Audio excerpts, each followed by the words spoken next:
शं वरुणः शन्नो भवत्पर्यमा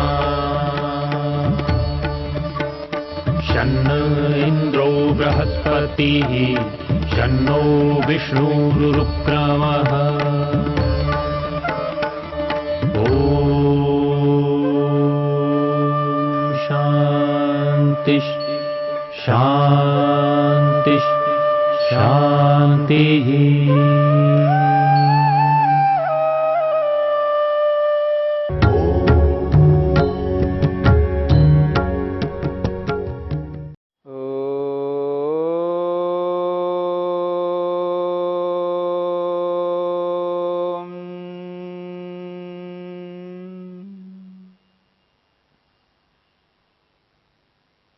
अपरिग्रह को लेकर के हम विचार कर रहे हैं।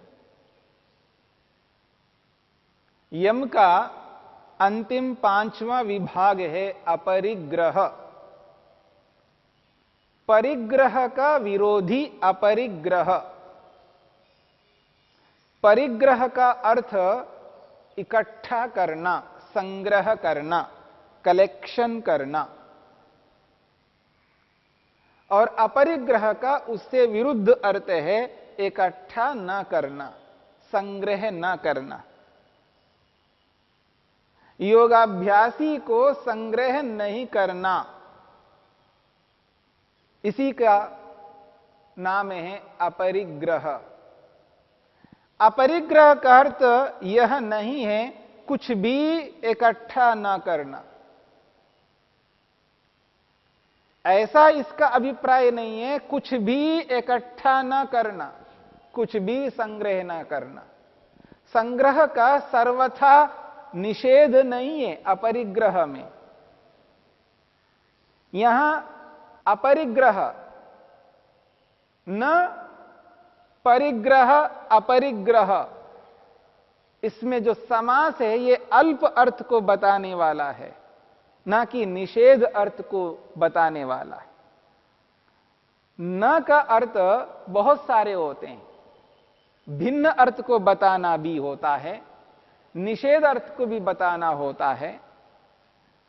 ऐसे बहुत सारे अर्थों में एक अर्थ है अल्प, अल्प अर्थ को बताना, यानी कम अर्थ को बताना है। परिग्रह का अर्थ होता है इकट्ठा करना, और अपरिग्रह का अर्थ होता है थोड़ा इकट्ठा करना, अल्प मात्रा में इकट्ठा करना। अपरिग्रह का अर्थ यह नहीं है कि सर्वथा कुछ भी अपने पास ग्रहण न करना, इकट्ठा ही ना करना, इसका नाम अपरिग्रह नहीं है। इसलिए परिभाषा के अंतर्गत यह बात कही जा रही, अनावश्यक अनावश्यक वस्तुओं का संग्रह न करना, इसका अभिप्राय है आवश्यक वस्तुओं का संग्रह करना है। आवश्यक वस्तुओं का संग्रह मन से भी करना है, वाणी से भी करना है, शरीर से भी करना है।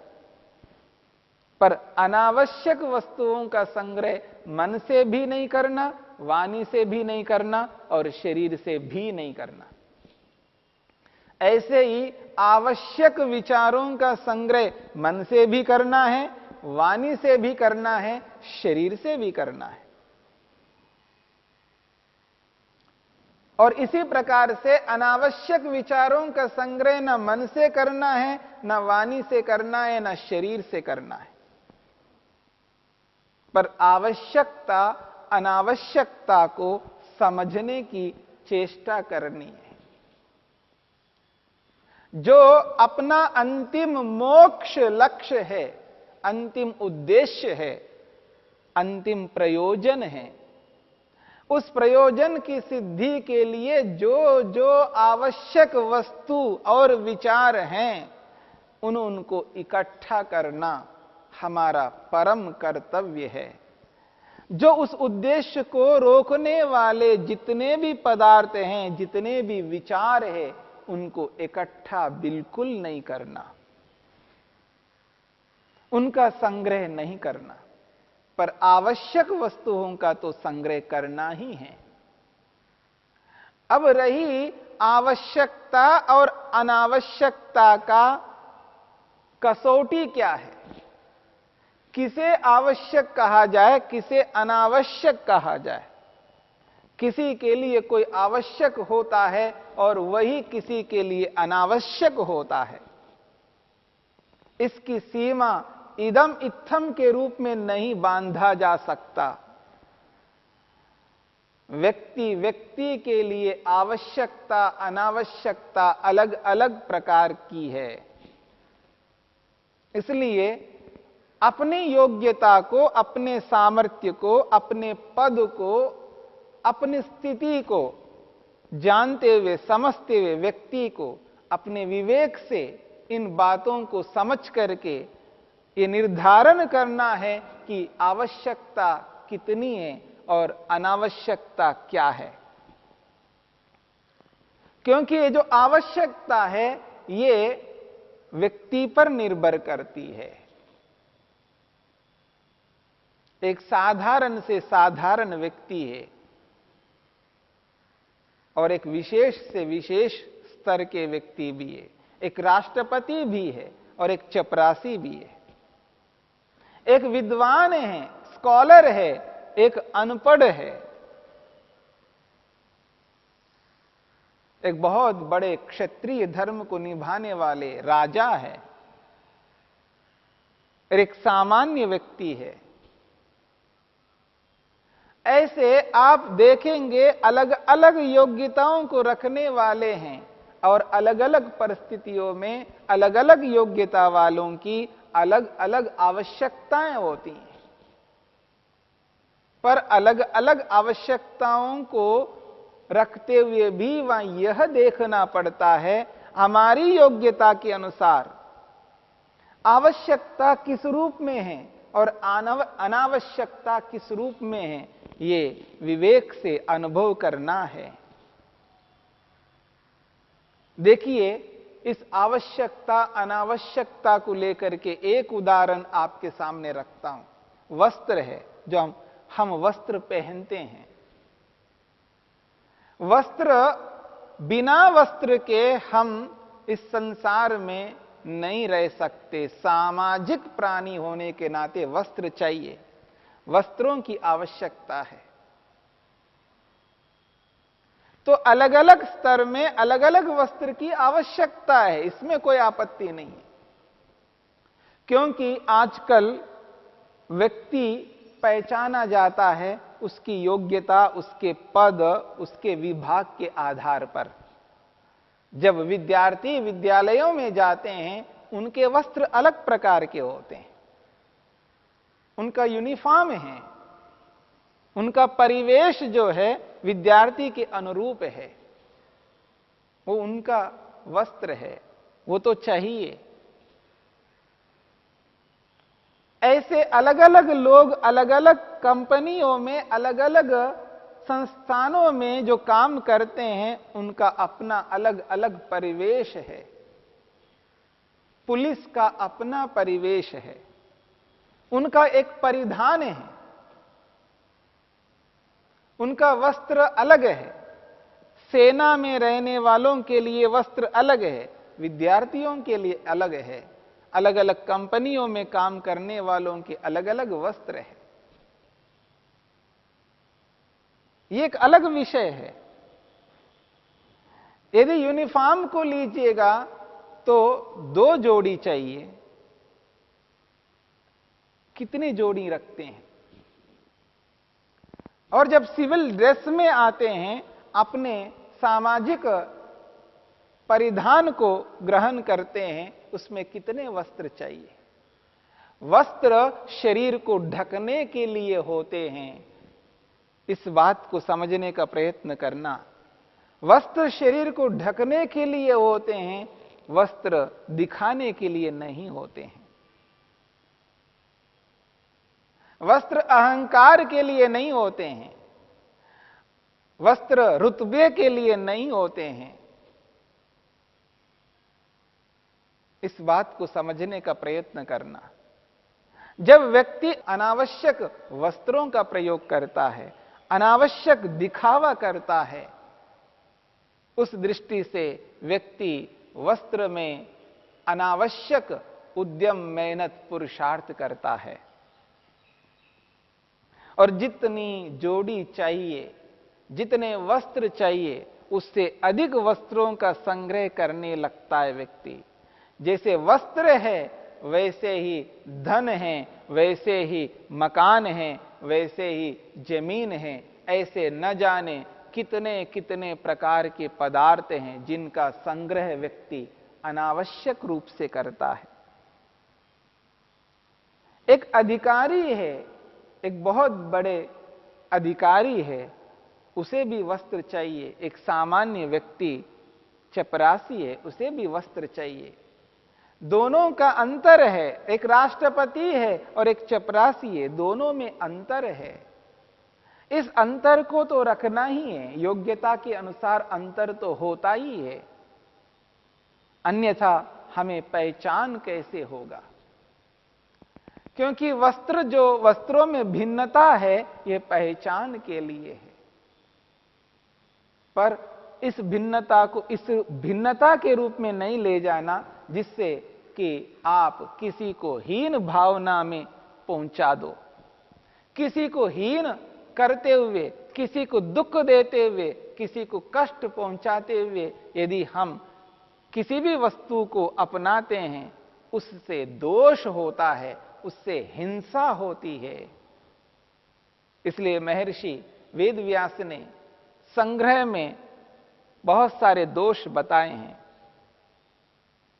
अर्जन में, इकट्ठा करने में हिंसा होती है क्योंकि उसके पीछे भाव न्याय संगत नहीं है, सत्य से युक्त नहीं है, अहिंसा से युक्त नहीं है। इसलिए ऐसे अर्जन करने में, ऐसे इकट्ठा करने में दोष है क्योंकि दूसरों को दुख पीड़ा दी जाती है, दूसरों को जताया जाता है, उनकी निम्नता को बताया जाता है, अपने उच्चता को बताया जाता है।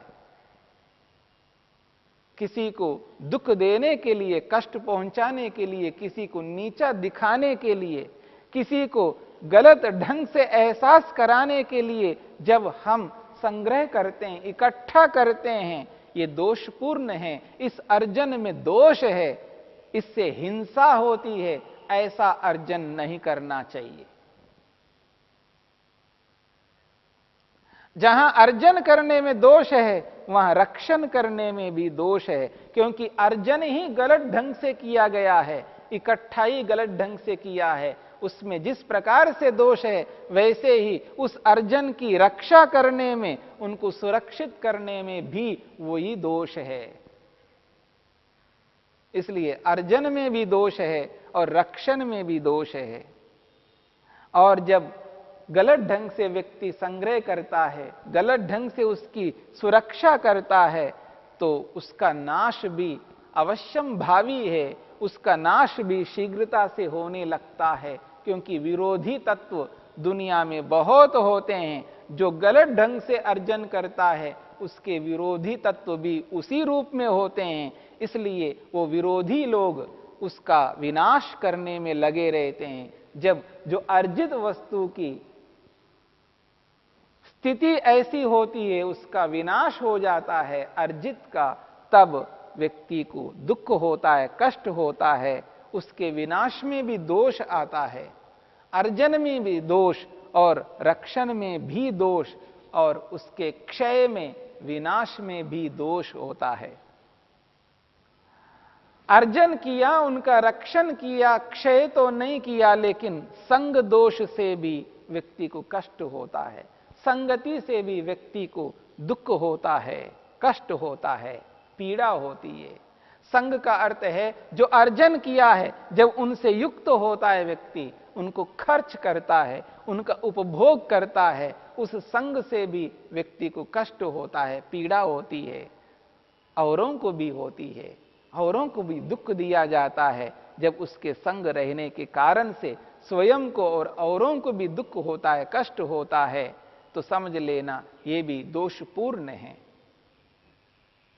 अर्जन में भी, रक्षण में भी, क्षय में भी और संग में, इस प्रकार से दोष ही दोष है। और जो भी अर्जन करते हैं उस अर्जन में हिंसा भी होती है, उसे हम रोक नहीं सकता, क्योंकि बहुत सूक्ष्मता से जब दूसरों को दुख दिया जाता है, पीड़ा दी जाती है, उसमें हिंसा भी होती है। जैसे किसी भी वस्तु के उत्पादन में न जाने कितने लोगों को हम दुख देते हैं, पीड़ा देते हैं, तो हिंसा दोष भी उसके साथ जुड़ा हुआ है। तो रक्षण दोष है, जहां अर्जन करते हैं उस अर्जन में भी दोष, जहां रक्षण करते हैं उस रक्षण में भी दोष, जहां क्षय होता है तो उस क्षय में भी दोष, जहां संग होता है, संगति के कारण से व्यक्ति को कष्ट दुख होता है, उसमें भी दोष। और इन अर्जन किए हुए पदार्थों में, विषयों में यदि व्यक्ति दूसरों को कष्ट पीड़ा देता है तो हिंसा दोष भी उसको लगता है। ऐसे बहुत सारे दोषों से युक्त होने के कारण से इस संग्रह से बचना है। अनावश्यक संग्रह करने से बहुत सारे दोष आते हैं, उन दोषों से बच करके आवश्यकता के अनुरूप ही संग्रह करना चाहिए। और जब व्यक्ति अनावश्यक संग्रह करता है तो वैयक्तिक जीवन के लिए व्यक्ति समय नहीं निकाल पाता है। शरीर को स्वस्थ रखना होता है, निरोगी रखना होता है, व्यक्ति शरीर के लिए समय इसलिए नहीं दे पाता है क्योंकि उसका सारा समय संग्रह करने में जाता है। जब व्यक्ति शरीर के लिए समय नहीं देता है तो वो परिवार के लिए विशेष रूप से समय नहीं दे पाता है।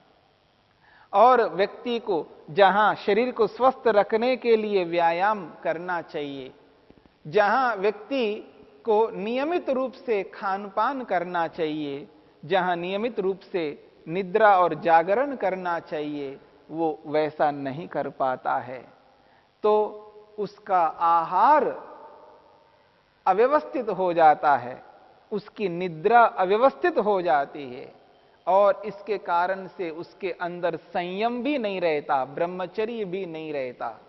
जिस परिग्रह के कारण से आहार, निद्रा और ब्रह्मचर्य में कमी आ रही है, वह व्यक्ति अपने जीवन के लक्ष्य को कदापि पूरा नहीं कर सकता, अपने प्रयोजन को पूर्ण नहीं कर सकता। इसलिए आवश्यकता और अनावश्यकता को समझते हुए अपनी योग्यता के अनुसार उसे अपनाना चाहिए।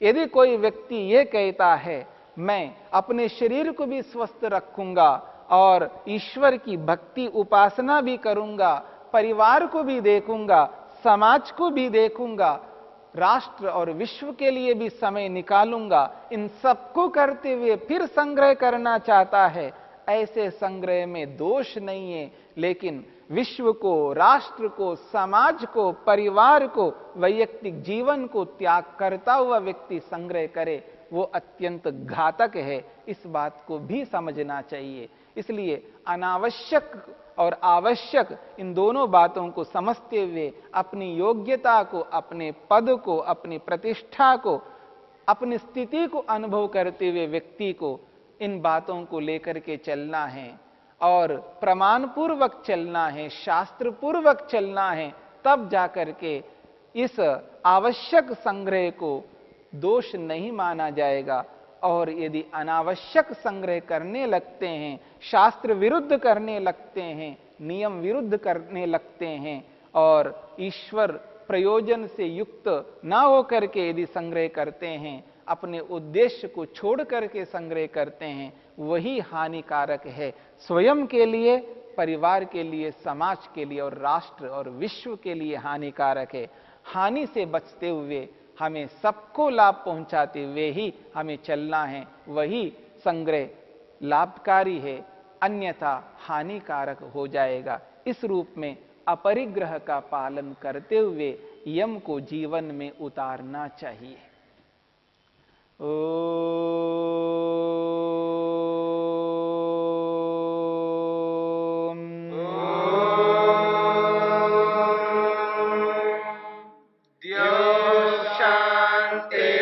शांतिरंतरिक्षं शांतिर्पृथिवी शांतिरापः शांतिरोषधयः शांतिः वनस्पतिः बृहस्पतयः शान्तिर्विश्वे देवा शान्तिर्ब्रह्म शान्ति सर्वं